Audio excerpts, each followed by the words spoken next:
আল্লাহ পাক সূরাতুশ শামসের 10-11 নম্বর আয়াতে কারিমা আল্লাহ পাক বলেন, قد أفلح من زكاها وقد خاب من دساها قد أفلح من زكاها। অবশ্যই ওই সমস্ত লোকেরা সফলতা অর্জন করে। আমাদের চোখ ভালোর দিকে না খারাপের দিকে? আরবিতে একটা প্রবাদ আছে, একেবারে আমার কথা বলেন, ইমাম সাহেবের কথা বলেন, অন্যান্য আমরা যারা আছি দায়িত্বশীল সবার কথা বলেন, প্রত্যেকটা মানুষকে আল্লাহ পাক খারাপের গুণ দিয়ে সৃষ্টি করেছে। আর খারাপের দিকেই, মন্দের দিকে মানুষের চোখটা কি থাকে? বেশি থাকে। আল্লাহ এই চোখ থেকে যাকেই হেফাজত করবে, যেই বেঁচে আসতে পারবে সেই সফল মানুষ। আল্লাহ আমাদেরকে সফল মানুষ হওয়ার তৌফিক দেন। আমি সূরাতুশ শামসের শুরুর দিকে বলেছিলাম যে আল্লাহ 7টা কসম করে মানুষের 2টা ক্ষমতার কথা উল্লেখ করেছে। মানুষকে দুই রকমের স্বাধীনতা দেওয়া হয়েছে, ভালো কাজ করারও স্বাধীনতা দেওয়া হয়েছে, খারাপ কাজ করারও স্বাধীনতা দেওয়া হয়েছে।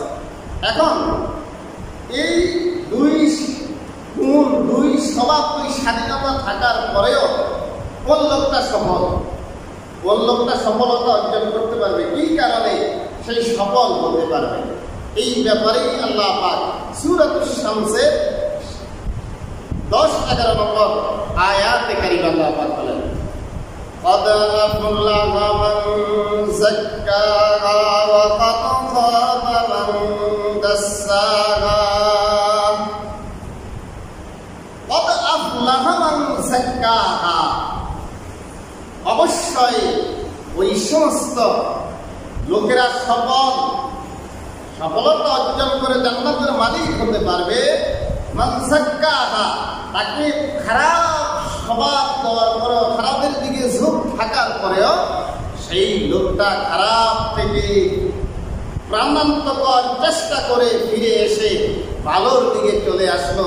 আসার কারণে রব্বুল আলামিন তার যে কলবটা ছিল, অন্তরটা ছিল, এটাকে রব্বুল আলামিন পবিত্র অন্তর হিসাবে কবুল করে নিল। قد أفلح من زكاها وقد خاب من دساها।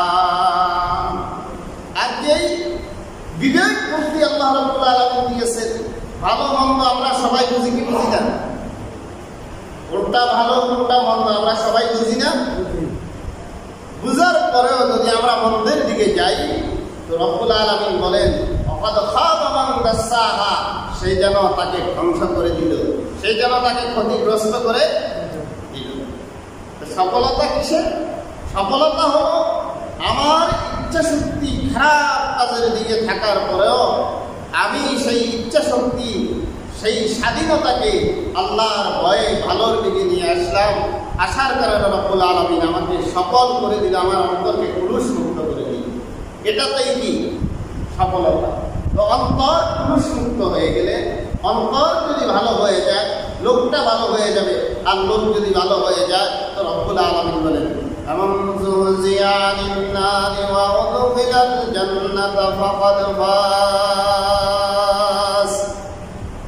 আমান যুযিয়া আনিন নার, যে ব্যক্তি জাহান্নাম থেকে যাকে বাঁচিয়ে দেওয়া হলো, জাহান্নাম থেকে যাকে মুক্ত করে দেওয়া হবে, ওয়া উদখিলাল জান্নাতা, এবং জান্নাতে প্রবেশ করানো হবে, ফাকাদ ফাজ, সেই ব্যক্তি অবশ্যই সফলতা অর্জন করবে।